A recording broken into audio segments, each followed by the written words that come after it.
ஒரு மகிழ்ச்சியான செய்தி. இதயம் நல்லெண்ணெயின் விலை லிட்டருக்கு ரூபாய் 105 குறைஞ்சிருக்கு. செப்டம்பர் 2023ல 1 லிட்டர் இதயம் நல்லெண்ணெயின் அதிகபட்ச விலை ரூபாய் 503. ஆனா இப்ப 1 லிட்டர் இதயம் நல்லெண்ணெயின் விலை ரூபாய் 398 மட்டும்தான் தமிழ்நாட்டுல. அப்ப இனிமே எல்லாரும் இதயம் நல்லெண்ணெய் வாங்கலாம் இல்ல? தினமல நேயர்களுக்கு வணக்கம். வணக்கம். அதிகாலையில் சென்னையை மட்டுமல்லாமல் ஒட்டுமொத்த தமிழகத்தையும் அலறவிட்ட 2 வட மாநில கொள்ளையர்கள் பிளைட்டுக்குள்ளேயே போய் அலேக்கா தூக்கி இருக்கு கெத்து காட்டியிருக்காங்க தமிழக போலீஸ். விவரங்களை பார்க்கலாம். தமிழக எதிர்க்கட்சி தலைவர் எடப்பாடி பழனிசாமி அவர்கள் எந்த அறிவிப்புமின்றி டெல்லி பயணமானார். இங்க சூடா இருக்குது, அங்கேயாவது குளிரடிக்குதா அப்படின்னு டெல்லியில பார்க்க போயிருக்கிறாருன்னு தெரியல. அதோட அரசியல் வெக்கைகளையும் பார்க்க சென்றிருக்கிறார்.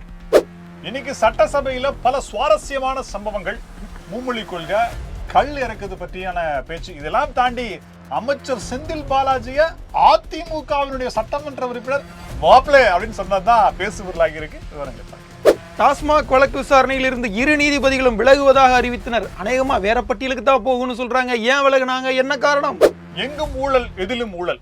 அண்ணாமலை அவர்கள் திமுகவை கடுமையாக விமர்சித்து அறிக்கை வெளியிட்டிருக்கார். எதற்காக இவ்வளவு தூரம் கோவப்பட்டிருக்கார்? விவரங்களை பார்க்கலாம். உச்சநீதிமன்றத்துடன் செந்தில் பாலாஜி விளையாடக்கூடாது, அடுத்த முறையாவது நீங்க அமைச்சரா இருக்க போறீங்களா இல்லையான்றதை சரியா சொல்லுங்க அப்படின்னு கேட்டிருக்கிறது உச்சநீதிமன்றம். இதை பத்தி தான் இன்னைக்கு நாம பார்க்க போறோம். இது சைட்லைட்ஸ்.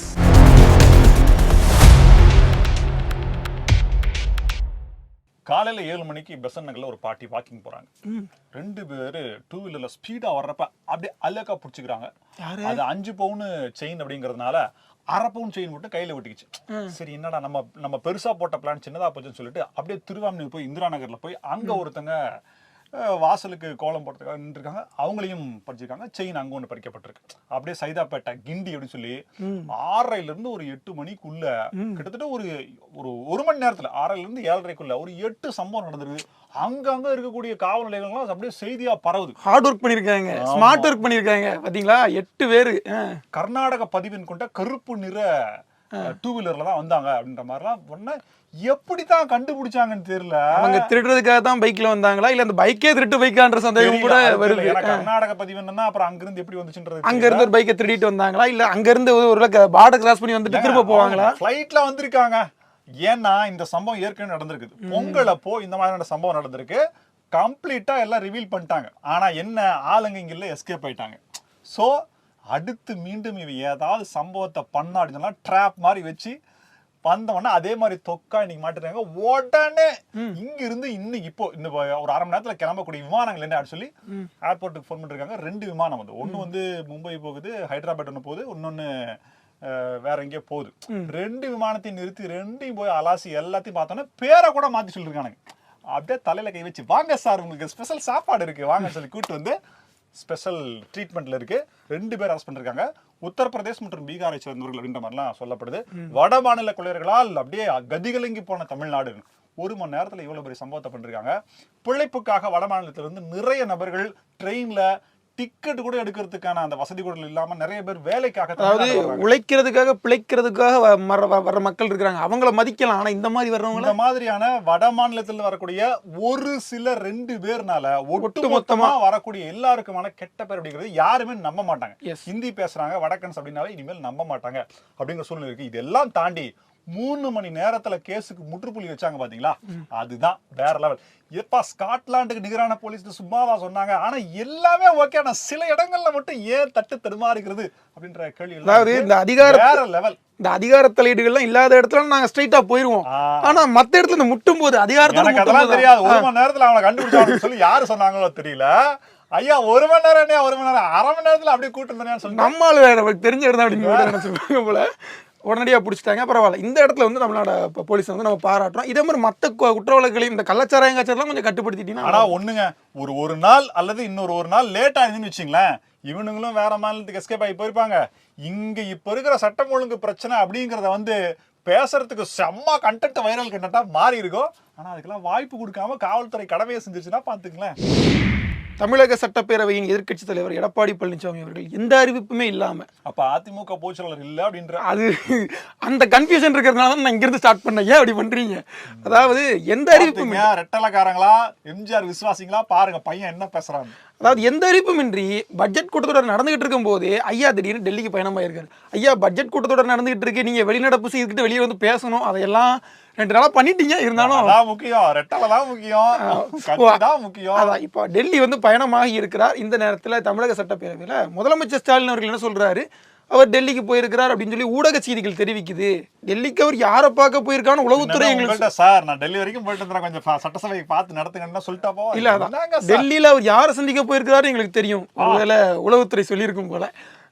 அங்க போய் இந்த கருப்பாடு அதிமுகவில், ஆனா அங்க போய் வந்து நீங்க இருமொழி கொள்கையை பத்தி பேசணும், இனமானத்தை அடகு வைத்து தன்மானத்தை வாங்கிக்காதீங்க அப்படின்லாம் நாங்க வந்து அதெல்லாம் வைக்க மாட்டோம் அப்படின்னு சொல்லி இப்படி பேசினா என்னதான் பண்றது அவரு? அதாவது அவர் கட்சிக்காக அவர் சென்று இருக்கிறார்.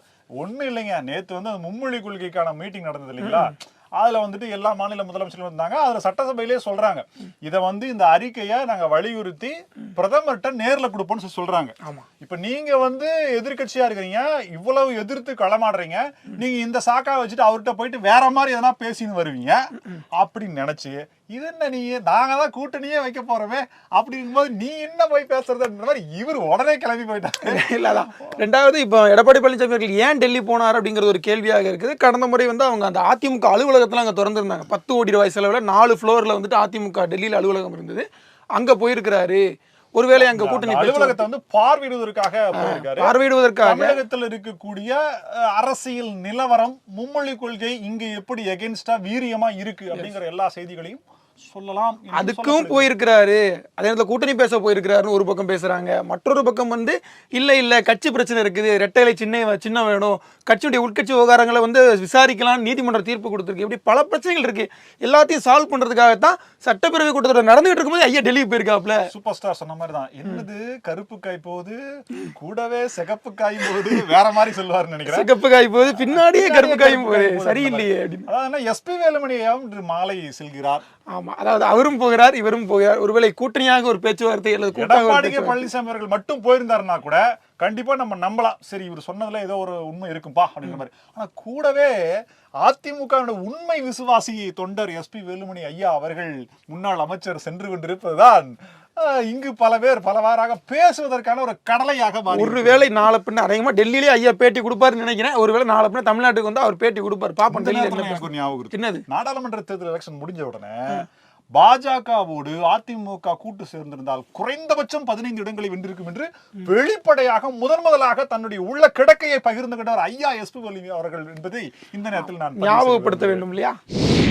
சூரிய மின்சக்தி தயாரிப்புல 100 மெகாவாட் அளவிற்கான அனுமதியை மின்சார வாரியம் வீடுகளுக்கு கொடுக்குது. என்னன்னா, சூரிய ஒளி கம்மியா இருக்கிறப்போ இது பத்த மாட்டேங்குது அப்படிங்கறனால ஒரு 120 மெகாவாட் இல்ல 110 மெகாவாட்டுக்கான அனுமதியை மாப்பிள கொடுக்கணும் அப்படின்ட்டார். நம்ம ஐயா கருப்பண்ணன் அவர்கள், எம்எல்ஏ கருப்பண்ணன், சட்டமன்ற உறுப்பினர் கருப்பண்ணன் இந்த பேசும்போது மாப்பிள நம்ம மாப்பிள்ளைக்கு தான் தெரியும், சாரி அப்படின்ட்டாரு. உடனே நம்ம மாப்பிள்ளைக்கு தான் நல்லா தெரியும் அப்படின்னு ஒரு வார்த்தை. இப்படித்தான் பேசிக்கிட்டு இருக்கீங்களா?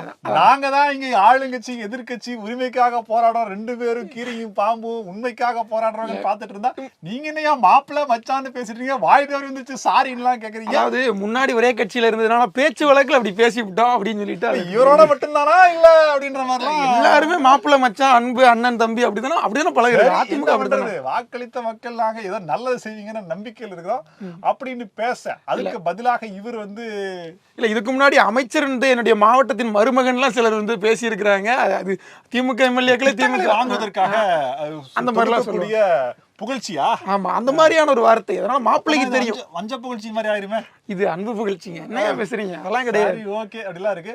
அப்புறம் இன்னொரு அமைச்சர் பாத்தீங்கன்னா, அமெரிக்காவில எல்லாரும் ஆவினை தான் கேக்குறாங்க, ஆவினையை நாங்க மார்க்கெட்டிங் பண்ண போறோம், அப்படி பண்ண போறோம் இப்படி பண்ண போறோம் சொல்லி ஆவினையினுடைய பிரதாபங்களை பெருமைகளை சட்டசபையில பேசியிருக்கு. தமிழ்நாட்டுல ஆவினை எத்தனை பேர் வாங்குறாங்க?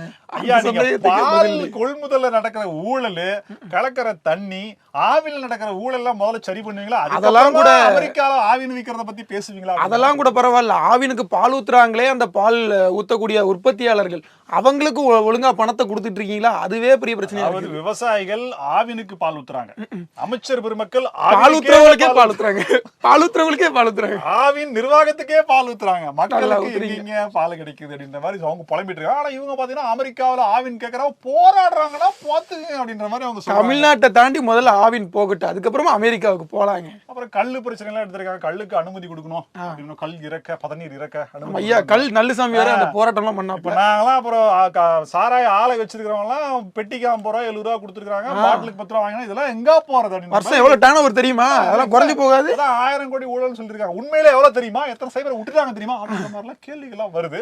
இருந்தாலும் சட்டசபை இந்த மாப்ள மச்சான் சாரி அப்படிங்கிறது கொஞ்சம் சுவாரஸ்யமா இருந்துச்சு. டாஸ்மாக் ஊழல் இங்கே விட்ட இடத்துல இருந்து அப்படியே தொடங்குவோம். அதாவது அந்த சைபர்கள்லாம் எத்தனை சைபர்கள் விட்டு போச்சுலாம் தெரில. டாஸ்மாகில் பாட்டிலுக்கு 10 ரூபா, பாட்டிலுக்கு 20 ரூபா, அது போக வந்துட்டு இந்த டிரான்ஸ்போர்ட்ல வந்துட்டு நடந்ததுல ஊழல். நீதிமன்ற பக்கத்துல கூட சொல்லிச்சு, காலி பாட்டிலுங்கெல்லாம் வாங்குங்க.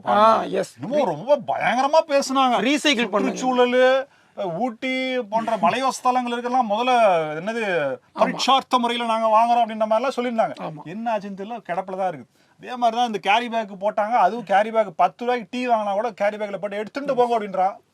அதாவது இப்போ என்னன்னா, நீதிமன்றம் வந்து இந்த விஷயத்துல டாஸ்மாக் நிறுவனத்துக்கு இதுல வந்துட்டு ஒரு மன உளைச்சல் ஆயிடுச்சு, அவங்கள இவங்க அவமானப்படுத்திட்டாங்க, அரசு அனுமதியின்றி அமலாக்கத்துறை வந்து இந்த ரைடை பண்ணிடுச்சு அப்படின்னு சொல்லிட்டு தமிழக அரசு சென்னை உயர்நீதிமன்றத்தில் ஒரு வழக்கு போடுறாங்க. நிர்வாகம் என்பது எந்த உயிருள்ள பொருள் ஐயா, அந்த உயிருள்ள பொருளை ஊழியர்கள் வந்து மன உளைச்சல் ஆவாங்கல்ல.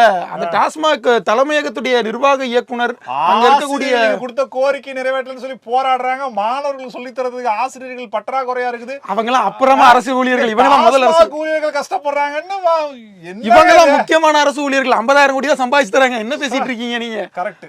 ஆமா, இவர்களுடைய மன உளைச்சலுக்காக தமிழ்நாடு அரசு வந்து ஒரு வழக்கு போட்டாங்க. தமிழ்நாடு அரசு வந்து இவங்க வந்து ரொம்ப மன உளைச்சலுக்கு ஆளாகிட்டாங்க அப்படின்னு. இப்போ அதில் 2 நீதிபதிகளும் வந்து இதற்கு மேலே நாங்கள் அந்த வழக்கு விசாரிக்க விரும்பலை அப்படின்னு சொல்லிட்டு அதாவது இந்த வழக்கிலிருந்து விலகுவதாக அறிவித்திருக்கிறார்கள். அதனால இந்த வழக்கு வேறொரு 2 நீதிபதிகளுடைய அமர்வுக்கு பட்டியலிடப்படும் அப்படின்னு எதிர்பார்க்கப்படுது. ஏன் விலகுனாங்க அப்படின்ற காரணம் தெரியல. ஆனால் இவங்களும் கூட அமலாக்கத்துறை கண்டிச்சிருக்காங்க அப்படிங்கிறதும் முக்கியமான விஷயம். இதான் உண்மை. வழக்கம் போல அவங்க கற்பனை குதிரை தட்டி விட்டு இதுக்கு அவங்க அழுத்தம் கொடுத்தாங்க, இதுக்கு இவங்க மறைமுகமா இது சொன்னாங்க அப்படின்லாம் நீங்க இதெல்லாம் பேசக்கூடாது. இது என்னன்னா, அப்படி பார்த்தா அண்ணா பல்கலைக்கழக விவகாரத்துல ஒரு விசாரணை அதிகாரி விலகினாரு. அவர் விலகும் போது என்ன சொன்னாரு நம்மளே பேசியிருக்கிறோம். அதனால அதை நினைவுபடுத்திக் கொள்ளவும், மற்றபடி அமலாக்கத்துறையை கண்டித்த பிறகு இந்த நீதிபதிகள் வந்து இனி நாங்கள் இந்த வழக்கை விசாரிக்க விரும்பல அப்படின்னு சொல்லிட்டு அந்த விசாரணையிலிருந்து விலகி இருக்கிறாங்க. மற்ற வேறு நீதிபதிகளுடைய அமர்வுக்கு அது மாற்றப்படும் என எதிர்பார்க்கப்படுகிறது. எங்கும் ஊழல் எதிலும் ஊழல் சொன்னவர் பாஜக தமிழக தலைவர் அண்ணாமலை அவர்கள். சொன்னது யாரை என்றால் தமிழக அரசை, குறிப்பாக இந்து சமய அறநிலையத்துறை, அப்பழுக்கற்ற தெய்வாதீனமான என்ன சொல்ல என்ன நம்ம வருதுன்னு யோசிச்சுன்னா தெய்வ நிலை கொண்ட நல்லா சொல்லுங்க மனநிலையில் இருக்கக்கூடிய முனிவர் சித்தர்கள் ஆசி பெற்ற அருளாசி பெற்ற அறநிலையத்துறை நிர்வகிக்கக்கூடிய சேகர்பாபு ஐயா. அதுக்கு தானே இவ்வளவு சுத்தினீங்க. சொல்லல சொல்லுங்க.